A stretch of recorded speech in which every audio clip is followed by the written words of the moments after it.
Ever feel like you're trapped in an endless loop, repeating the same actions, going the same tired, familiar places? Well, instead of dealing with the yawning abyss of existential dread that tells us we're running this version of reality on Iron Man mode, why not try Doom Infinite instead? A roguelite mod that reconfigures, remixes, and randomizes the familiar hallways of Doom, sprinkles them with augmented weapon and enemy types before piling on the pressure until you inevitably kick the bucket. At least here you get to try again, am I right? Each attempt of Doom Infinite kicks off the same way. Ejected from a portal into a central hub, here you'll find a variety of chambers to unlock, but the only ones you can deal with at present will be the ones unlocked with souls.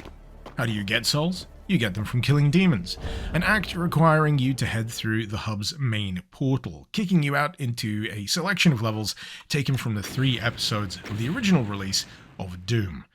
I'm not exactly sure how many of them are available in the demo version here, but judging from how often I revisited some of them, I'll go ahead and regard it as, for now, maybe a more limited selection. As you play through these levels, however, you might spot a few things that seem out of the ordinary. Bits of map that don't quite line up with your memory of the original, not to mention that the enemy configuration finds itself supplemented with a regular influx of demons teleporting into the action. The reason for this is that each level you play in Doom Infinite requires a set number of souls in order to unlock the exit, which at first isn't so much a big deal, but as you get deeper into the weeds of any given run, the soul requirement increases, as does your curse level. Now, curse level is a mechanic that seems to take direct inspiration from the difficulty gauge in Risk of Rain. For those of you that never played it, the longer you stay alive, the higher the gauge gets. Each successive curse level here increases the variety, difficulty, and frequency of enemies that will spawn into the level, and basically give you good incentive to get through a level without lingering too long. You want to save that difficulty for the higher levels, by which point you've hopefully acquired enough big boomsticks to keep yourself going. Not entirely sure where the curse level gauge actually tops out, if at all. In Risk of Rain, it had a hard ceiling, but for one of my most recent runs here, I managed to get that sucker up past curse level 10, and let me tell you, things past that mark start getting ever so slightly hectic. On a similar front with the subject of maps, as I alluded to earlier with sections that seemed slightly out of place, you'll find that they get more and more, well, cursed as you get deeper into a run.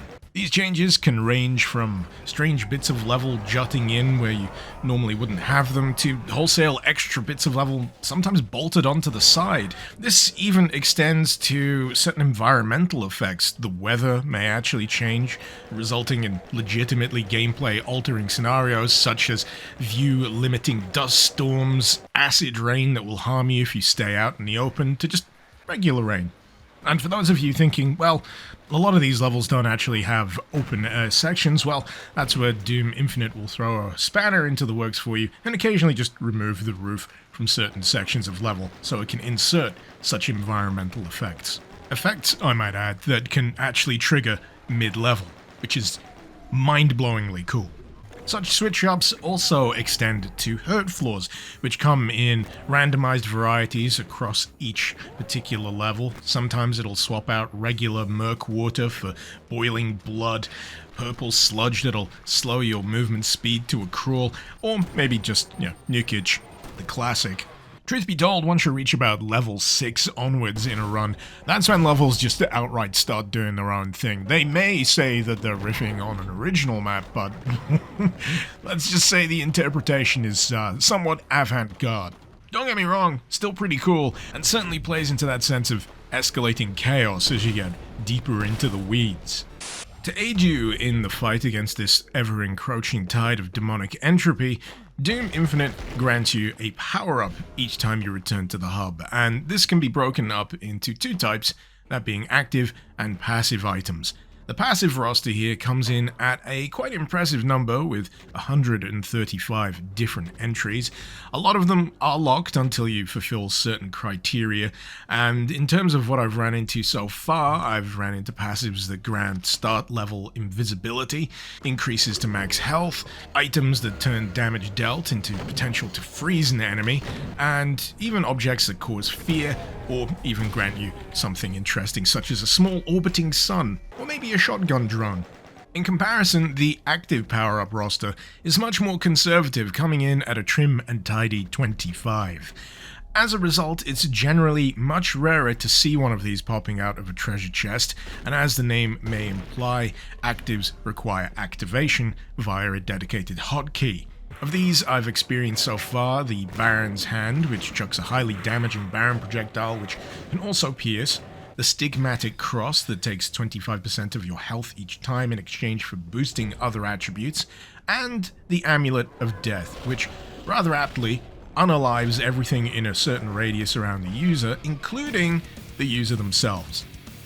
Makes you wonder why you'd ever use it, doesn't it? But then again, you never know what kind of synergies might crop up when actives can be complemented with lucky picks from the passive roster. Weaponry during the course of Doom Infinite has its own quirks to consider too. You've got your baseline roster of weapons, but then you'll also find supplemental weapons layered on top. Not just that, but you'll also find augmented versions of all of these littered across your various attempts. Some will have boons like explosive damage, some will be tweaked with burst fire, some might have vastly improved damage in exchange for the occasional jam that you'll need to clear. And on top of all that, provided you live long enough, you'll be able to take advantage of Modpacks. Modpacks can be used to switch the attributes of any given weapon. At the lower end, your more simple stats can be tweaked, such as base damage, fire rate, etc., but at the higher end, you can start adding more exotic elements to your weapons.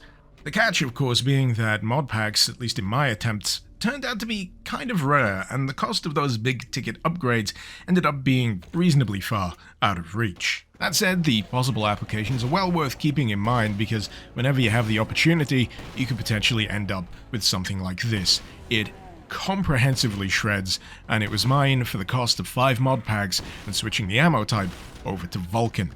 In all honesty though, I have to keep reminding myself that this version of Doom Infinite is classed as a demo version. It is ridiculously stacked with content as is, and even now, I'm still peeling back the layers of what you can discover. For example, it's only on my most recent run that I actually discovered the shop, which is run by a Revenant. There's one in the hub that I've yet to unlock, but I never imagined that one of these secret golden switches that you can uncover could land me there mid-run. Further to that, if you feel like pushing your luck, as I mentioned earlier, the hub has soul-gated doors that'll lead you into the ever-shifting cloisters of the hub area. These are practically a whole chunk of Doom Infinite unto themselves, cycling fresh randomized rooms with every revisit to the hub. The incentive, of course, being that they offer the chance to acquire some additional useful items, all the way up to treasure chests, offering more of those coveted actives or passives. There's also the chance that whatever door you open, you'll be running some kind of trap-laced gauntlet before you can indeed collect your reward. Seriously, these sections contain some of the most casual flexes I've seen in a mod, featuring spike traps, homing turrets, spinners, and this right here, which is basically a stealth section where you need to evade the damaging gaze of an ever-watchful eye. For 50 souls a pop, you can also take a swing at either of these challenge doors, and they seem to be a bit more of a guaranteed ordeal, cycling an ever larger variety of challenges beyond that of the non-soul-gated doors. As far as I can tell, the potential value of the payout is elevated, but similarly, there's also the chance that you might just tank your run. Best advice I could come up with in this case is maybe don't hit them till you've got maybe 2 levels or so under your belt, but from then onwards, the potential risk is well worth making the trip for. Doom Infinite is an impressively slick mod. Almost every aspect of its presentation here is just oozing quality. Even better, it feels like it has comprehensively nailed the hallmarks of what makes a good addictive roguelite loop. you've got that incentive to push harder and further. Just one more try, one more run, and even if it inevitably ends in failure, chances are you'll have triggered an achievement during that attempt that'll unlock further power-ups for the next run.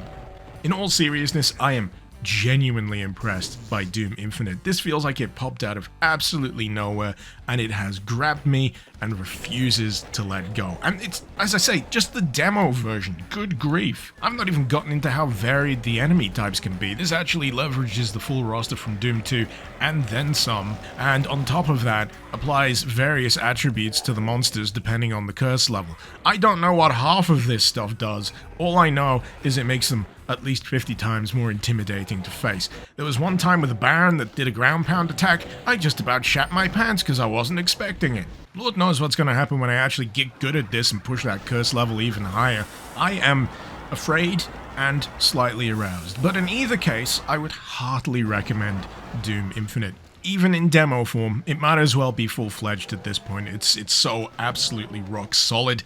And if you're wondering where you can find the download link for it, you'll find it as usual, in the description below. While I'm at it, big thanks to my patrons, of which you can see scrolling up the screen right now. Their support is genuinely helping me keep afloat, especially in this increasingly difficult YouTube environment. I have no idea what's going on. All I know is that it's just extremely tough for me to get any kind of traction on this goddamn hell site, and any assistance, whatever form it takes, is greatly appreciated. Heck, you don't even need to be a patron. A like and a at most subscribe will do me. But until next time, this has been Mr. Icarus.